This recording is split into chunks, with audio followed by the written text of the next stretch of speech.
So, good evening, everyone, again. Faraz here. I'm a co founder with Let's Unbound. Tonight, it is really turning a dream question that I want a top university admission, be it within UK, be it within Singapore. What are the various activities that I need to do? How do I turn this dream into a GPS with precise checkpoints? So, by the final slide, you'll walk away with understanding what kind of universities exist specifically within UK, what are the admission style that the admission officers are typically working on in terms of evaluating your profile for UK, and for Singapore itself, what are the reasons that students are looking for admissions towards Singapore as well, documentation requirements for both of the countries. So at the end of it, you can really try to now start to bridge your gap between that UK aspiration that you have and the application that you're preparing for. So either or of these two, platforms are very important, very difficult to crack through. Your Singapore does represent, universities as NUS and NTU, SMU. These are all top universities in the top 20, top 30 of constant global rankings. And UK universities, the numerous ones again. You've got Oxford, you've got Cambridge, all of these various universities that again rank right on top. So just moving in to the presentation, but before I do so, just want to have a quick poll from all of the students today, just to understand them a little bit better. So just to know which grade are majority of the students who have just joined us across, I've put a poll. If you could just quickly vote, so I could understand the participation grade that is here on maximum. So a really good representation of students from their early high school years. I mean, you've got direct students in grade 9, grade 10. You've got kids in grade 11, all of them typically here. And yeah, so the highest representation, again, I think I would say it's from grade 9 and grade 10 combined. So a good amount of kids joining from different age groups. I'll now just move on to the next poll that I've just launched. This is just to understand which are the majors that students are focusing across on. Is the moment you start to look at a UK application, your degree becomes very important. Unlike USA, UK admission officers pay a lot of interest in the degree that you've opted for. The activities that you're showing, are they in line with that degree per se? And students who are looking at a law degree, I mean, definitely it's a very smart place to start working on UK, because USA does not have an undergraduation degree in law. So going through the UK route always makes much more sense for kids who are looking at a potential career within law. The same statement that I've just made also remains true for medicine. So students looking for medicine, again, UK is one of the best places to start across. So fine. Done with the polls itself. Let's just start across with the presentation. Before I move into the subject of this week, which is largely around UK admissions, let me quickly give you an introduction about Let's Unbound, which began with a focus on skill building, empowering elementary and middle school students with STEM, life skills, and mentorship. Now, as these students progressed to high school, they started seeking college admissions guidance, and that's where we listened. So we evolved our services to seamlessly integrate the storytelling through applications into our already well established mentoring programs. Now, by combining personalized learning, skill development, and strategic admission support, we guide students right from the early academic years in school to top global university admits. Today, we have impacted more than 4,000 kids across 25 countries, delivering more than 125,000 hours of expert mentoring. Our commitment to excellence has earned us a 4.9 over a 5 global rating. We are proud to have partnered in the past with organizations as Harvard Students Agencies, Arizona State University Prep Digital, which really ensure that the students that we work with receive a world-class educational experience. So at Let's Unbound, we don't just prepare students for a certain set of entrance exam or prepare them for certain university admissions. We largely prepare them for that undergraduation life that they would be leading there, and overall, how can they really create the right kind of personality that would guide them to the right kind of career choices. Now, the whole organization really runs on the founder's vision. So, the other two founders, Amol, Nishant, Amol on your left, he's a serial entrepreneur. He's an education visionary. He's got experiences with Tata, with Exceed. which is India's largest school edtech platform. Has helped he has helped really scale impactful educational solutions across 2,000 schools in 6 countries and has impacted more than 250,000 students. On your right, you've got Nishant, who's a mentor and educator, the brains behind majority of the learning pathways that we have created and we constantly share with our students. With 14 plus years of experiences across academy and industry, he has counseled more than 1,000 students and has designed curriculum solutions from K-12 to executive MBA programs. Now, moving on to my own introductions. So I am admissions counselor and I'm a consultant for the last decade plus. After my MBA from Symbiosis, I started with Jaguar Land Rover, Citibank, Standard Charter within the financial advisory sector that I work for. Within education, I've worked with Crimson and Added Education, both again, as I said, within the ed tech sector, helping students with their admissions and goals abroad. So that's more across on the introduction of the organization, the founders behind the company Let's Unbound. We'll now move in to the session roadmap, the conversation that we'll be largely holding across today.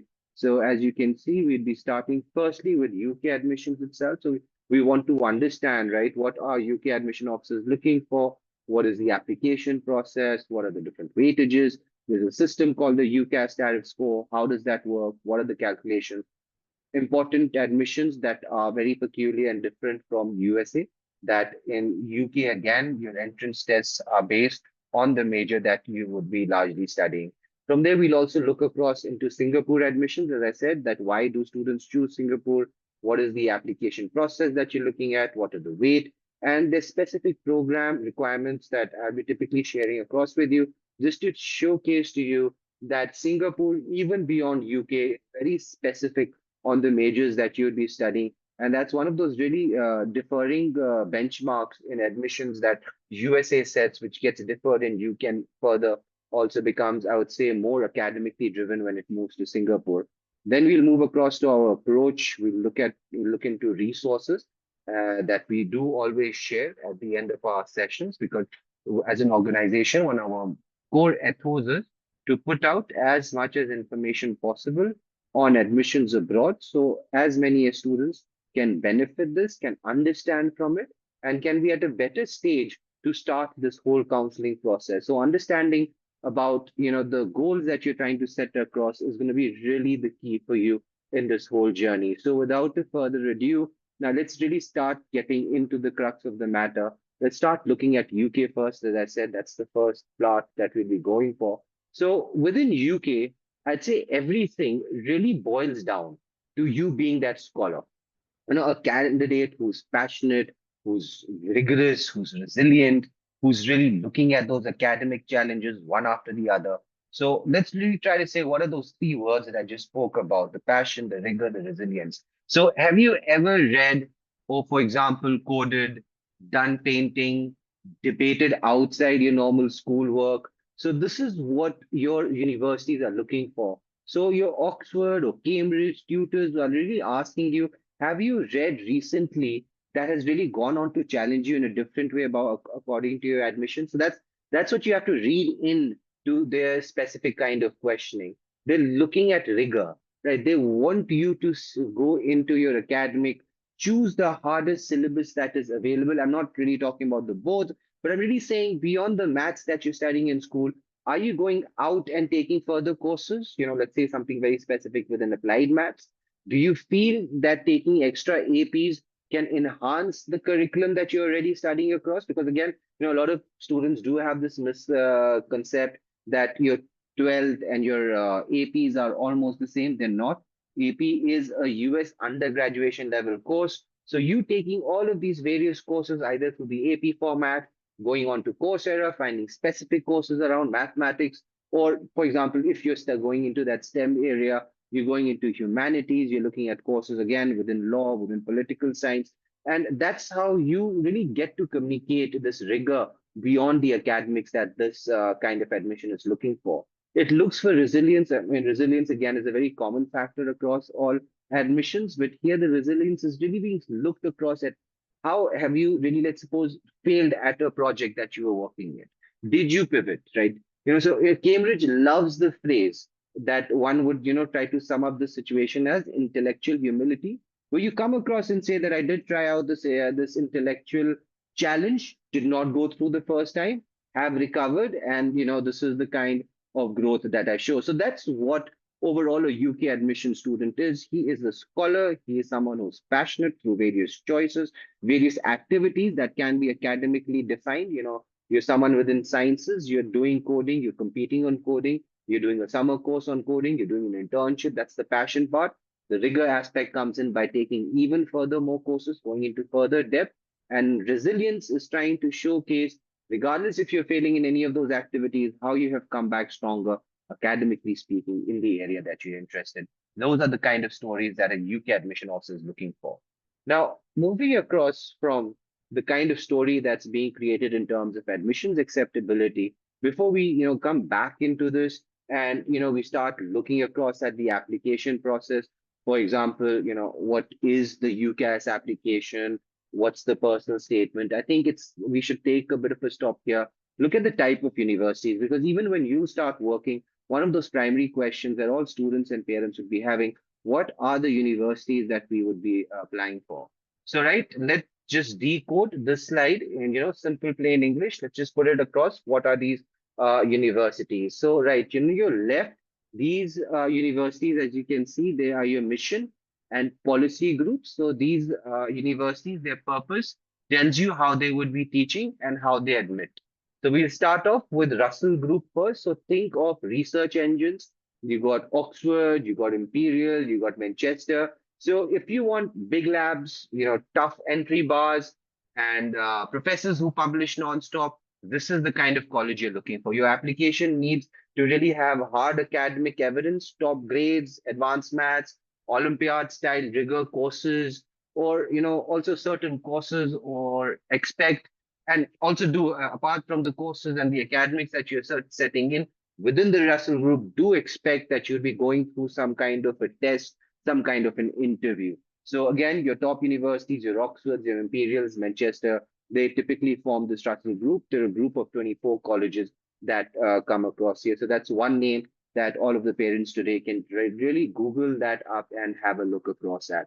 Right next, you've got your University Alliance. So these are industry connectors, placement years, projects with companies, degrees, design for employability. If your portfolio is, let's suppose, full of internships with hackathons, with prototypes, you need to really put that across perfectly in your personal statement. This group of university, if you're going across for it, really loves those impactful kind of work. Now, then you also do have the Million Plus, which is very student centered. It is got various flexible routes. Do not start thinking liberal arts at all. It is a bit more flexible than your normal, I would say, Russell Group kind of universities, but it is still within that stringent scope of UK admissions. It's really great for commuters, mature students, if you really value support, small wins, and clear pathway to a profession. This is the kind of universities that you can be looking at. You do also have the Guild HE, which is the umbrella for specialist or small providers. These are small kind of institutes. I wouldn't say a lot of students interested here today will be looking at an institute like that, but it's got its art colleges, land-based institutes, niche STEM schools also do exist in this here. Here you work is really the proof of you getting admitted. It is much more stronger in terms of looking at portfolios, looking at auditions, looking at competition outcomes very specifically. So it is very specific fit of institute where you're really looking at a specific kind of a major. So you're applying there. Cathedral Group is a faith-founded kind of an institute where your teaching based on the Bible is a very core factor about it. So if you really thrive in a community-minded campus and you've done real classroom or let's say service work, you need to highlight this while you're applying to these kind of universities. Now let's just jump into the middle. Beyond your mission or policy group, you do also have your historical architecture institute. Now also do remember this kind of bifurcation also does and end up putting universities into more than one groups. You do also have your ancient and collegiate group, which is again your Oxford, Cambridge, the Scots Ancient Institute.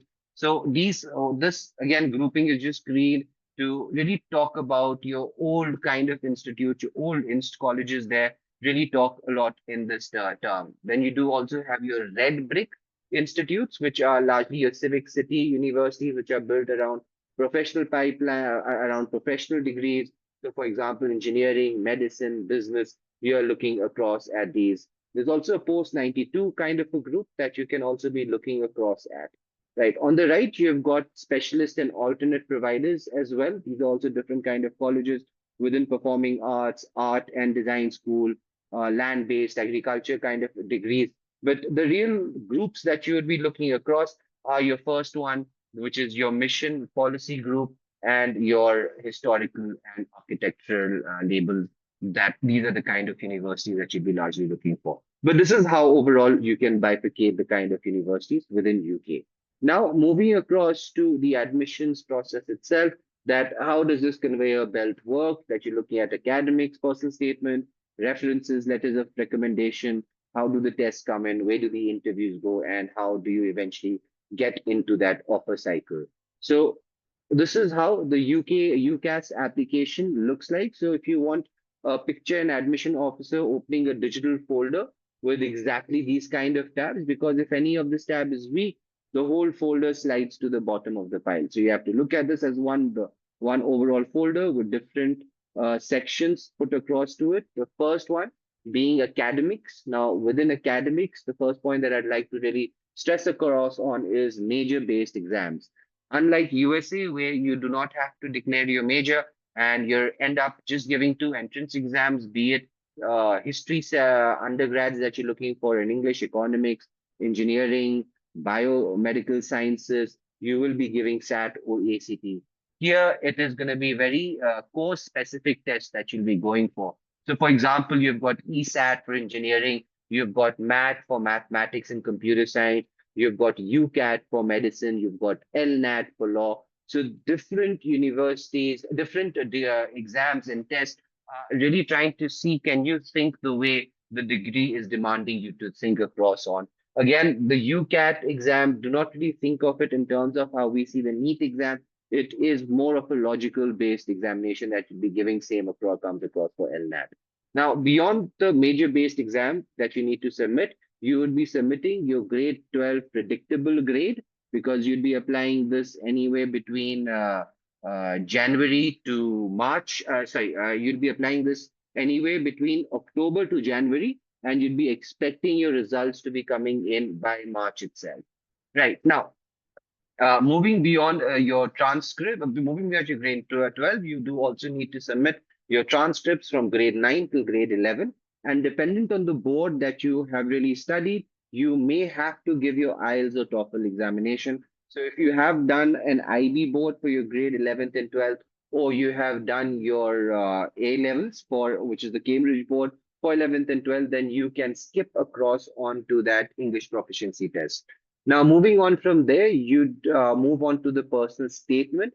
Personal statement of late has changed. So, if there are any parents or students who are much aware of the previous format in which you had a 4,000 character essay, that has now really changed across to three laser focused questions, really around the whole area is why this course? How have your studies prepared you for this course?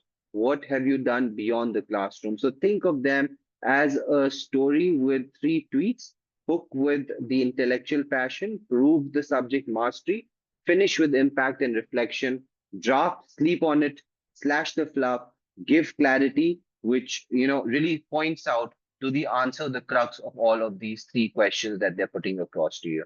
Now, the third column is pretty much simple in terms of UCAS because UCAS just allows you one letter. So choose a teacher who really knows your daily grind, who really knows the amount of academic rigor that you've been putting through. Don't just go straight to the most senior person within your school, for example, a principal who has just waved at you once at an assembly. Try to go for those teachers who know you in person and as much as possible, those ones that are connected to the majors that you're studying and those teachers that can speak about various activities connected to the major that you're studying beyond your grades, beyond you just behaving well. But talk about an internship, talking about research projects, talking about your passion towards that degree that you're looking. So try to give that teacher a brag sheet of your projects that you have done. Give the information in terms of competitions. Try to also put some setbacks that seen and overcame. Now this brag sheet goes across into different schools in different shapes and forms. There's schools that give you a format and typically ask you to fill up the brag sheet for the teacher to complete.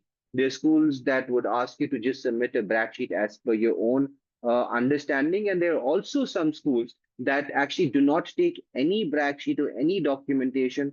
And the teacher's job is to give a very fair and uninfluenced version of a reflection about you. Those are one of the most difficult processes, definitely, to follow up letter of recommendation. But then the story still remains the same, that instead of giving this as a direct document, you still want the person writing your LOR to have an understanding of the projects you have done, the competitions that you have participated. And very importantly, and I'm again just putting that out as a repetition, any setback that you have seen and have overcome, and that can be represented in the best way in your letters of recommendation.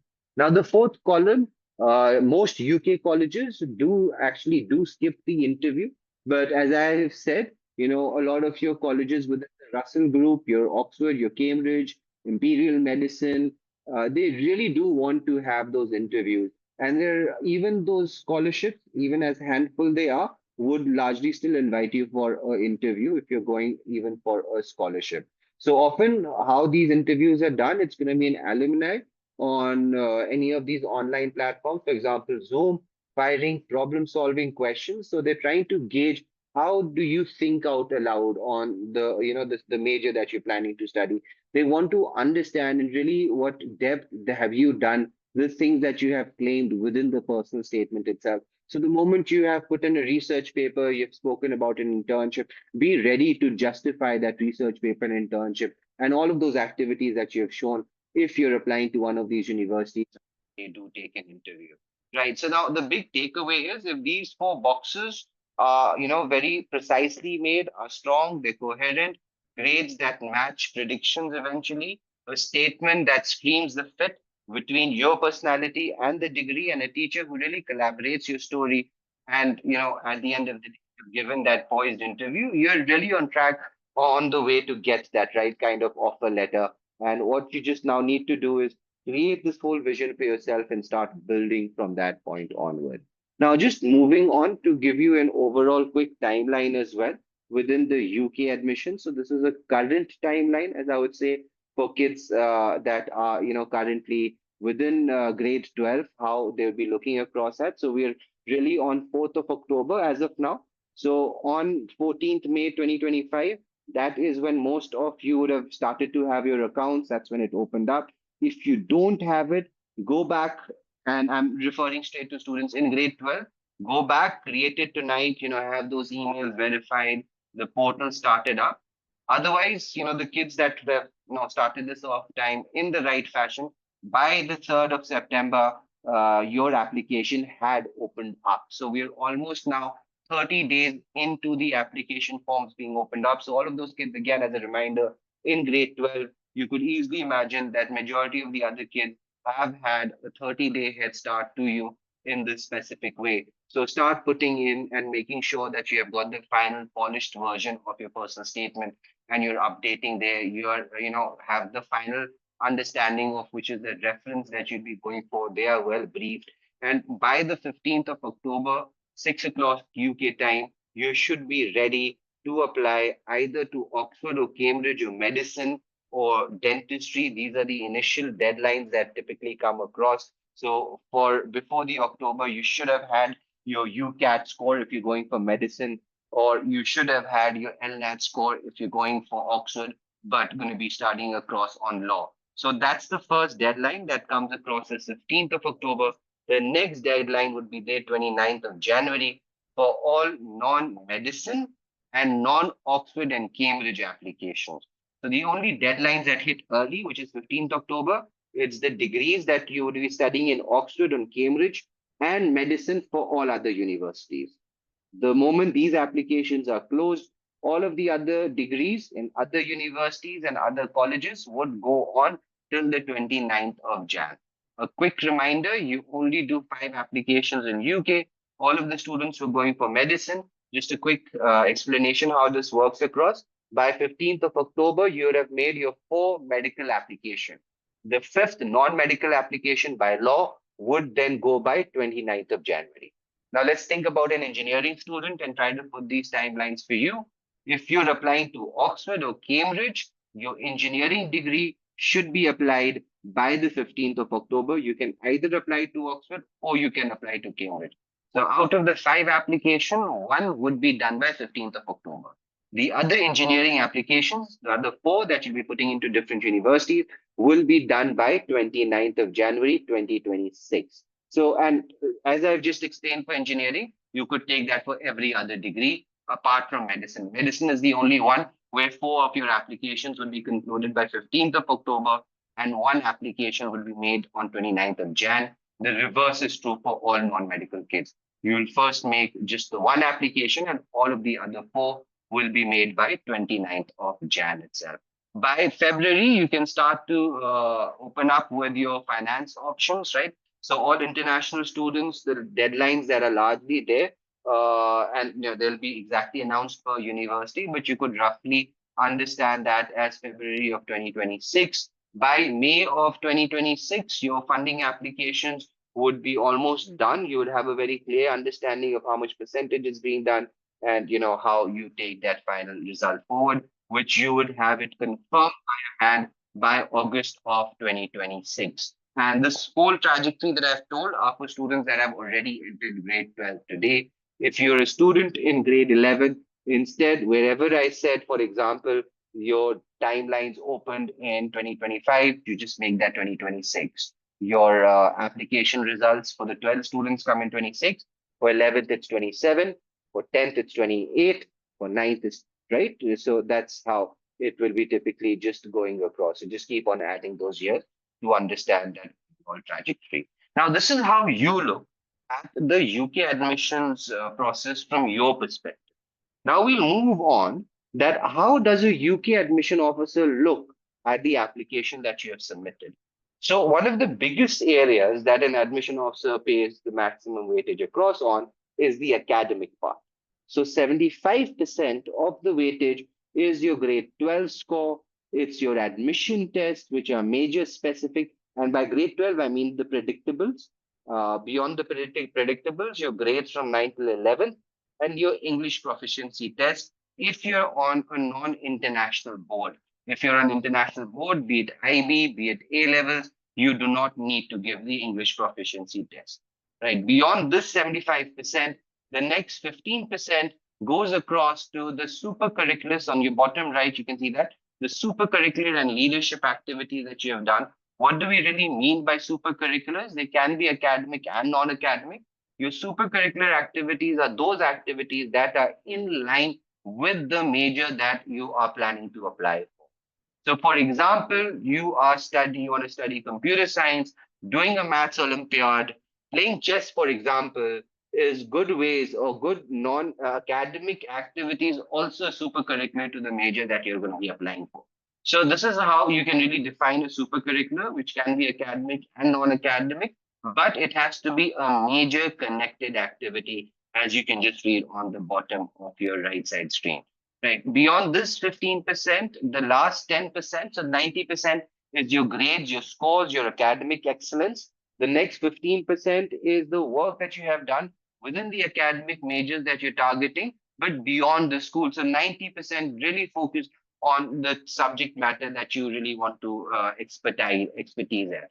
Now, beyond that, you've got the last 10% that comes across for UCAS application, which is your personal statements, letters of recommendation, and interviews at the end. And this is the whole 100% of the application process. Now, we will move on to the next part of our discussion today, specifically around UK, which is the UK tariff score.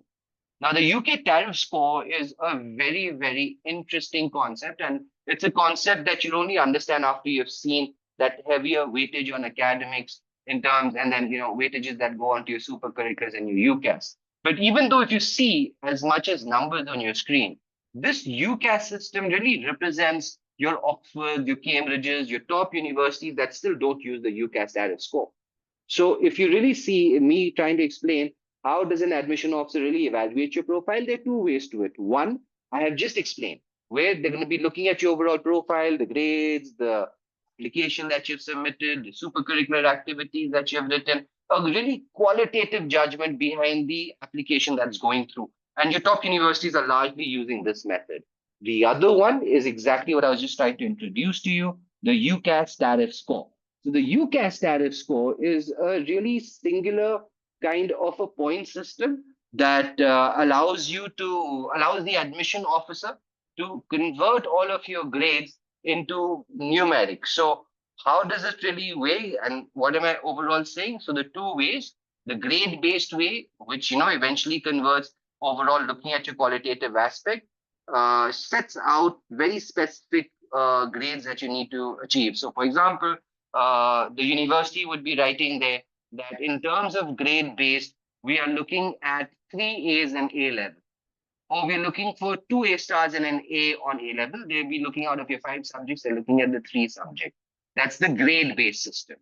The other based is the points based system. For example, they may tell you that you need to get 120 to 128 UCAS points. And these UCAS points are these UCAS tariff points. So, again, one of those important parts is that this is not a universal system to convert your grades that you've gotten into 12th and then put scores, numbers across to it. So, for example, your Oxford, your Cambridge, your Imperial, most medical courses will be really using the straight grade or percentage methodology and will not be going across into the tariff. But now comes across to this whole question that what do you mean by 120 or 128 UCAS tariff points? So this is the overall definition. So how do you actually get the UCAS points? So step one is to know this table. For example, all of the students who are currently on A level, an A star represents 56, right? As you can see on your screen, A would represent you getting a 48, B at 40, C 32, D 24, E 16. Students on IB, you would, for your HLs, every 7 that you get is a 56, 6 is a 48, 5 is a 32, 4 is a 24.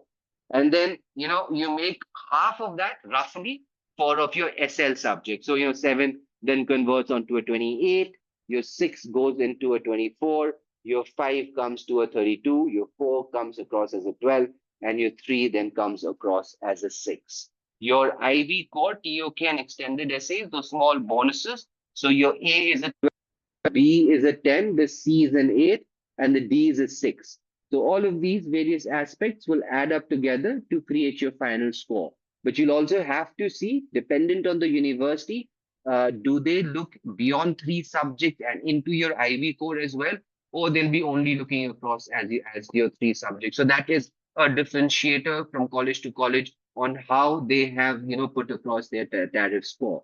So let's really walk with that example on screen that you can just see now. This is three full A levels. You've got a chemistry A star, you've got a maths A star, and you've got a computer science A. So how is that calculation done? You've got 56, which is going to be put across into your 2 points with chemistry and mathematics, and computer science being represented at 48. That takes your tariff score to 160 points. So if your college that you're typically applying for is looking at what 120, 130 points, this college for you would be a sure shot bet, a safety college that you'd be applying across for. So these tariff points really make it much more predictable, I would say, in a way, if your colleges have put this across in that simple way, that would you be getting that admission or not. Do remember that this is part of that 75% again, but it is much more numerically defined, putting that across clearly. Now, a lot of students today would be a bit confused that how does this all connect to you, specifically coming from the point that you're a student within CBSE, and how do we really make this, clarity here? So what these colleges would be doing, you'd be either in a place where UCAS tariff is not being used, or you'll be a place where UCAS tariff is going to be used. So what you do for yourself is, for example, if you've scored a 90 or a 90 plus, you're looking across at double A's and a single A star. You'll be getting these kind of tables on your university website. So you go there, you see your percentage, and you see the equivalent A level offer that those grades are creating. And then you simply use that UCAS status score to have your CBSE and ICSE scores converted onto the UCAS tariff level. The other thing, it's also just there to put across to you your UCL, your Imperial, your LSE. These colleges do not use the tariff score, and your percentages would just simply be converted onto the A level offer, and then they will evaluate your overall application and then give you your grades. So you can see in terms of UCL, overall having a 95% plus with each subject, around 95%. So you'd be getting more A stars in that way. So the more subjects that you've got at 95% plus, the more A stars that they'll be adding across. And you see it's a bit different at Imperial, a little bit different with an LSC. So very important for you to have the list of your universities very clearly in your hand before you start making these calculations, because your grades would be seen in a different way across different institutes. Now, what does it mean to top up your UCAS points? So what we have understood that your grades in 12, 3 to 5 subjects are going to be very important for you to be getting these UCAS tariff scores. But one of the best things about this system is that it really starts to look at your profile in a very dynamic way. Why? Because now your efforts in music, so for example, if you're part of Trinity, if you're part of ABSRM, RSL, if you're part of Lambda acting, public speaking, if you're part of RAD ballet, Advanced Foundation, any of the Trinity speech and drama from grade 6 to grade 8, you can start to earn tariff points and add on to those three subjects that you already have. So it's almost like in that way, there may be an institute, you're doing IB, you have added your three subjects, but they're not looking at the three other TOK extended essay and CAS, but they will look into the Trinity grade 8 result. So for example, you've done Trinity grade 8 and you've gotten a distinction, you get another free 30 points, right? Which is quite a healthy amount of increase that you can, look into your IB score, into your UCAS tariff scores, and really add the probability of admissions through all of these non-academic activities. And pardon you, before UK, before this being introduced, if you're applying for an engineering degree, your music, your speech and drama wasn't really accounted for in this UK application, being so major driven. But the whole UCAS tariff score has, given this one opportunity to universities to, put some focus and attention to all of these extracurricular activities that could add on to the probability of you getting admitted into a college. And, this is how you can see on your screen the various points you could expect, right from 8 points to 30 points in terms of music at Trinity, or 24 to 30 points when it comes to RAD Ballet Advanced Foundation. So all of these various courses and activities are also holding a lot of good importance within UK as well now, because of this whole new UCAS point system. If you want to go into detail and understand this at a better way, you could, look into this website link. I'm just dropping it on the chat for everyone. Right. So I've just put that across there. You could use this link and you could access all of these various universities. This is just a quick example of three law colleges that I've put in, and they have put their average UCAS tariff score, where you could see Bangor College 120 to 144, and all of the other two institutes also stating out this clear UCAS tariff scores. Now, just quickly moving on to the admission tests, the personal statements. So we'll first start across in terms, quickly give you a quick look into what are the various UCAS personal statement questions that you could expect. There are three of them. So the first question is, why do you want to study this course or subject? So you really have to express your motivations, your various passions, and what has really drawn you into the field that you have chosen. The admission officers want to understand your specific interest in the subject. So avoid those, generic reasons specifically. The other one, preparedness for the course. How have your qualifications and studies helped you prepare for this course and subject? So universities want to know if you've had the academic foundation and the skills to handle the course's demands. The third one being preparation through others' experiences. This is what else have you done to prepare outside of education, and why are these experiences largely useful to you for this admission itself? Now, the UK admissions test. So think of these tests as, and specifically the first one, the selective filter being beyond the grades. Think of these tests as an academic MRI scan. Your board marks tells them, you can memorize and you can reproduce the kind of scores that you have, the kind of academic courses that you have gone through. The test tells them how you reason when the textbook isn't really in front of you. So critical thinking for law, spatial rotation for engineering, data analysis for medicine is the kind of way that they're really going across with. The other second bulletin, more specific. So if you want to sit a test, so if you only sit a test if your subject needs one. So if you're going for medicine, you're going for dentistry, you're going for UCAT. If you're going for law, you're going for LNAP, right? If you're looking at maths or computer science at Oxford, you give math.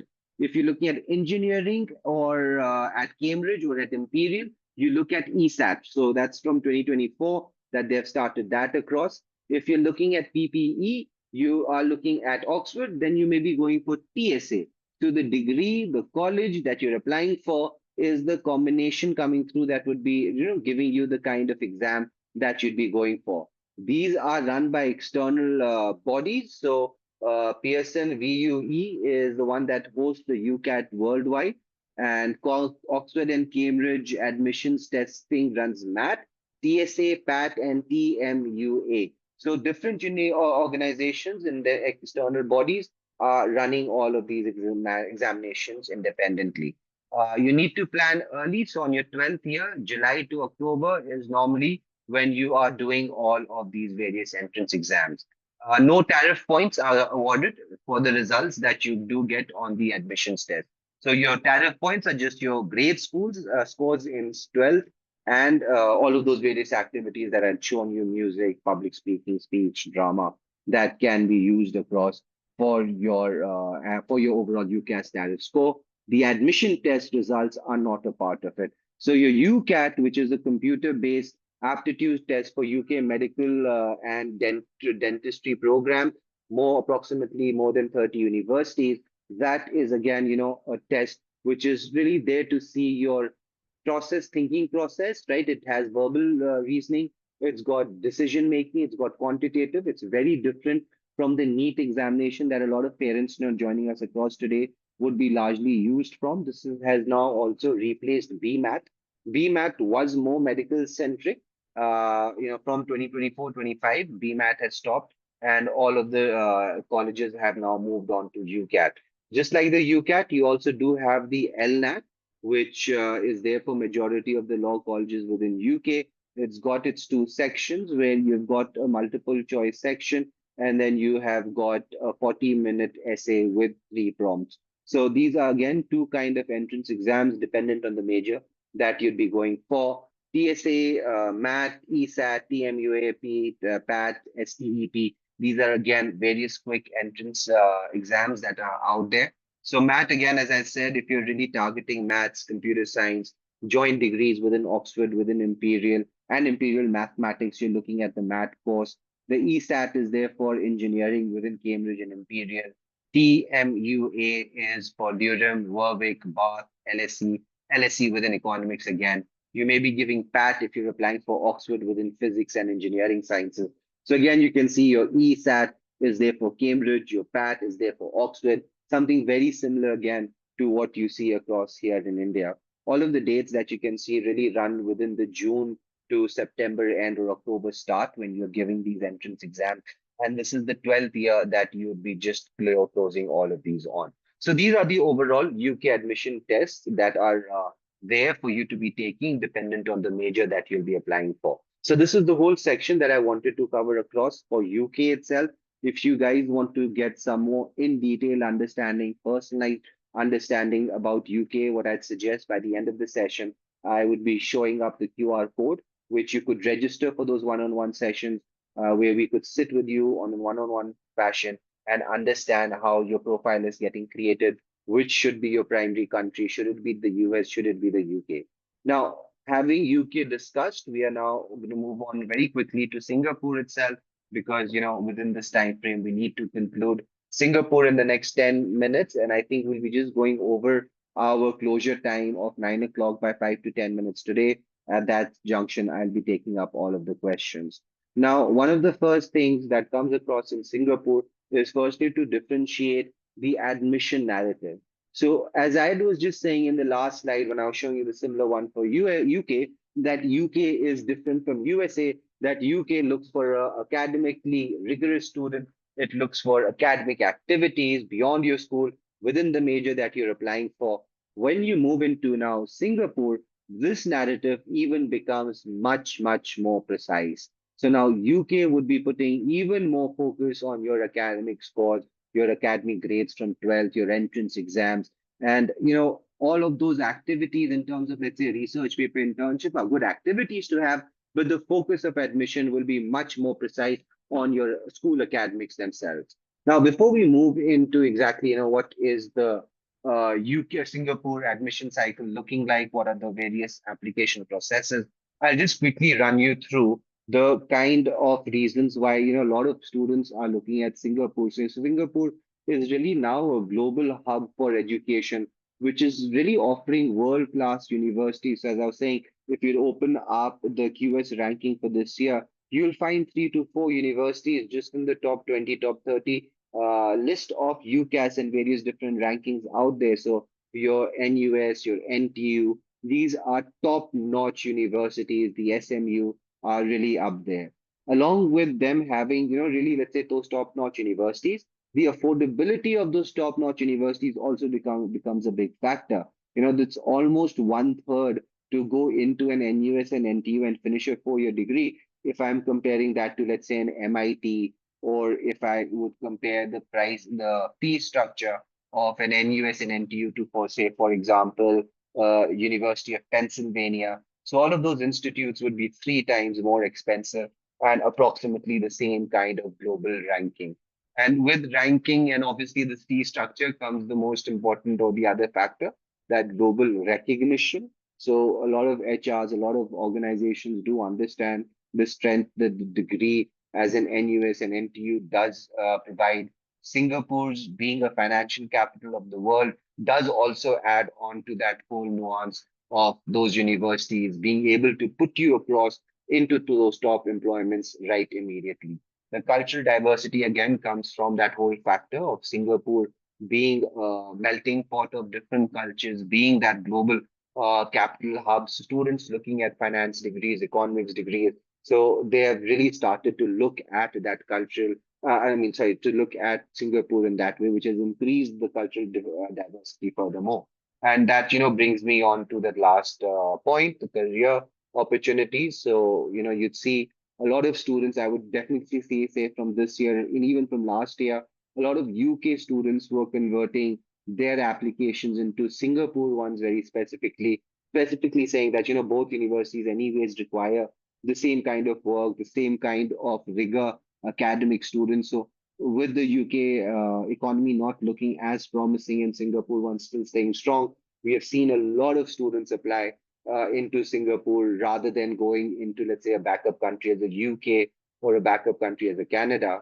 And another change that we're now seeing from this year onwards itself, that even a lot of US applications are looking towards a Singapore kind of a degree, where even your policies around immigration are becoming much more friendlier. Your career opportunities are also much more strong, and obviously that connectivity or that distance within India also makes a lot of sense for these kind of parents who are looking at Singapore from a much more safe destination as well in terms of today's various melting points that you're seeing in different global universities. Singapore relatively has remained silent and much more safer destination.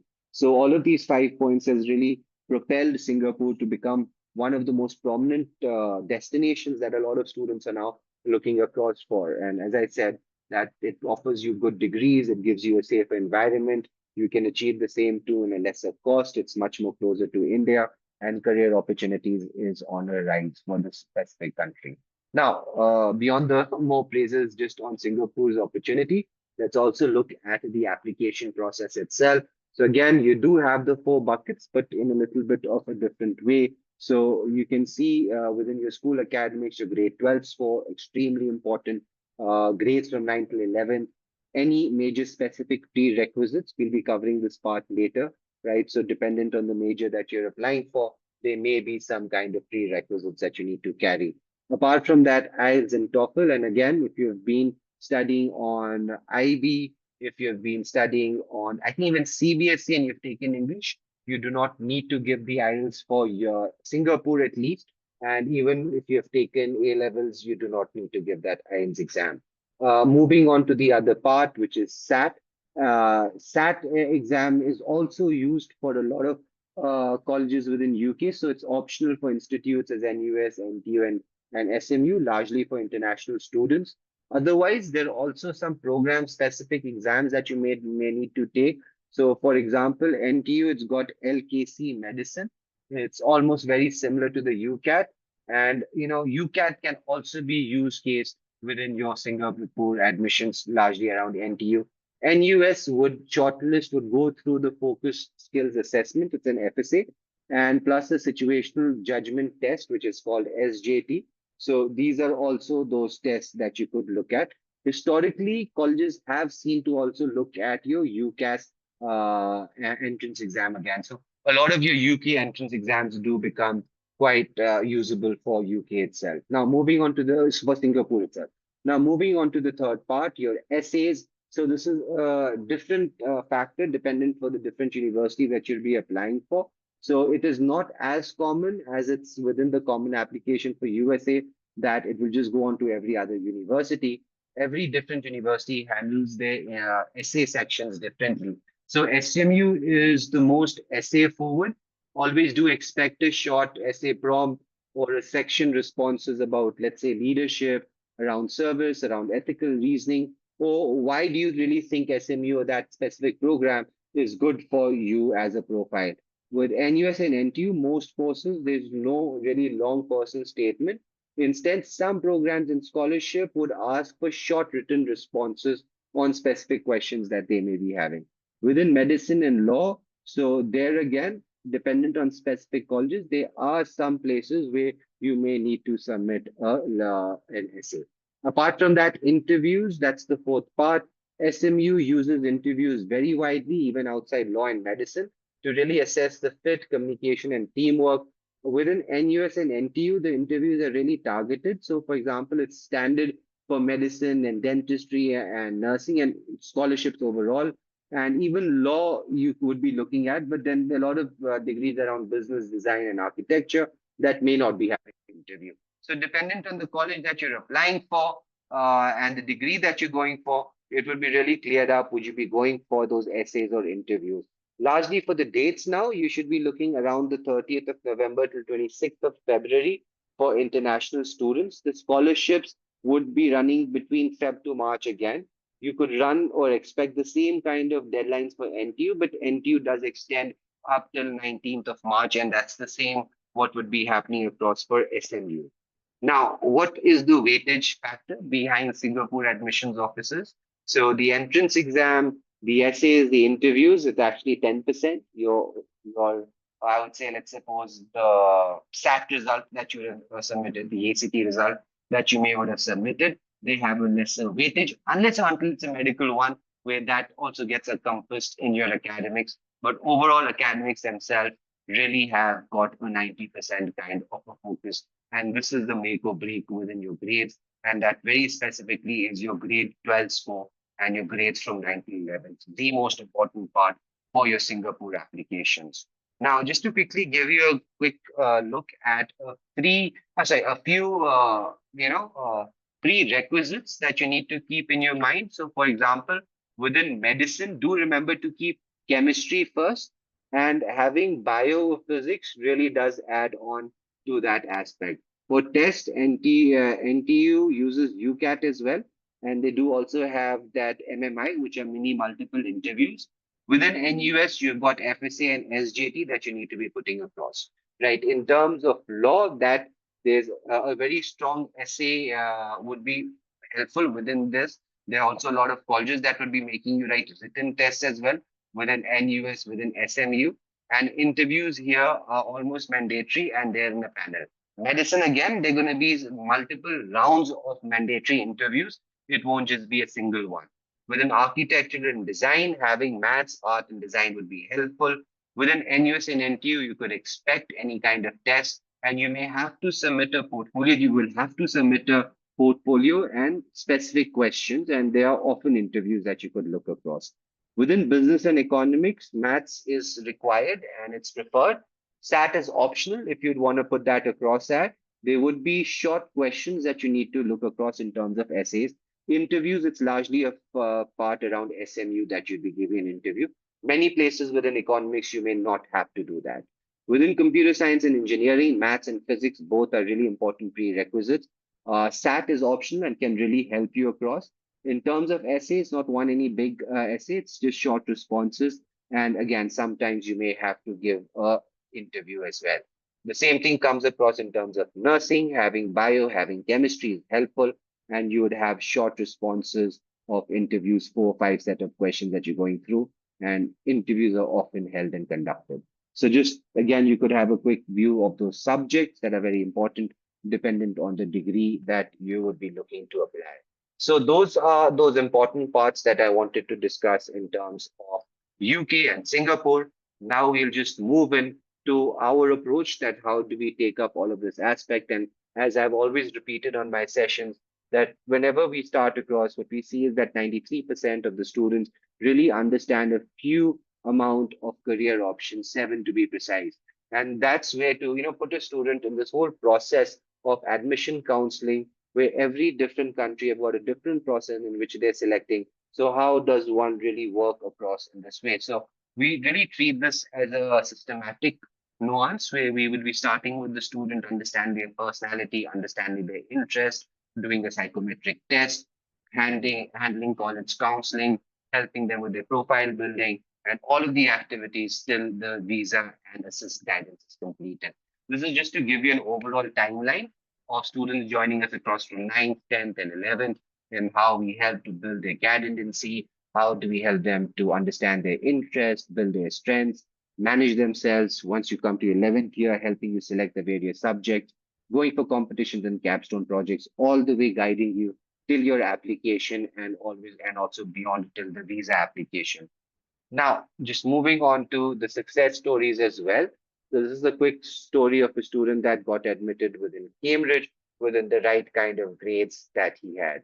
Now, to show you a quick application being admitted through Birmingham University as well. Overall profile, a kid that we had worked with, and someone that really did well within STEM, within biology, within chemistry, mathematics. Right. Moving across to the various resources that we do share at the end of our sessions. So we do conduct these regular sessions every weekend. Next weekend, we'll be going into detail about research. So if you're looking at a research project for these admissions, do join us across next week as well, just to understand on those research activities that you could take up. This is another platform that we give out information on.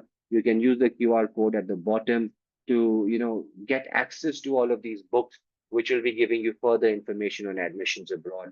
This is also the various podcasts that we do share across in the WhatsApp community. You can use both of these QR codes at the bottom of your screen to understand them better. Students that are just in grade 11 and are looking to give their first SAT attempt as soon as possible, you could use the SAT diagnostic and see what kind of score you could be landing across at. Lastly, this is the QR code you can now use on your screen to book a session with me one on one or any of my other colleagues, where we could then give you a personalized journey for yourself on how to take this admissions forward, the country selection, and all of those various activities. Right. So I am concluded for the session today. And, we would be now moving on to the questions if there are any. Otherwise, we would be then concluding off for today. Right. So there are full scholarship opportunities within UK, but they are very specific in nature. So I think within the scholarship part, I'll definitely suggest to keep it on a one-on-one basis. Do register on your screen so then we can help you across. Right. If there are no other questions, then we can conclude off for today.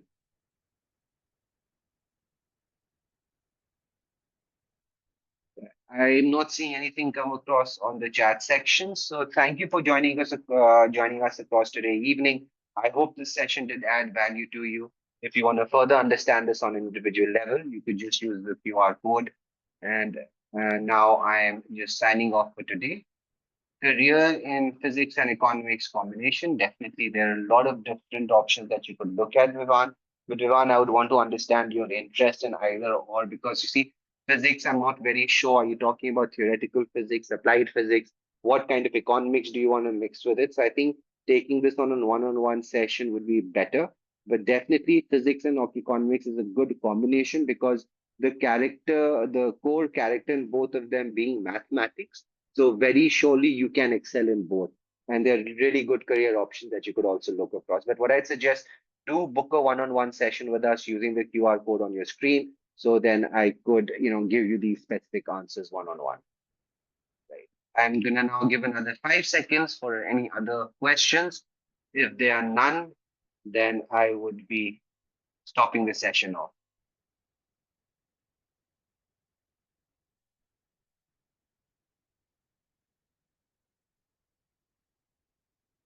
Right. So thank you for joining us across again, and hope to see you next week as well. Thank you.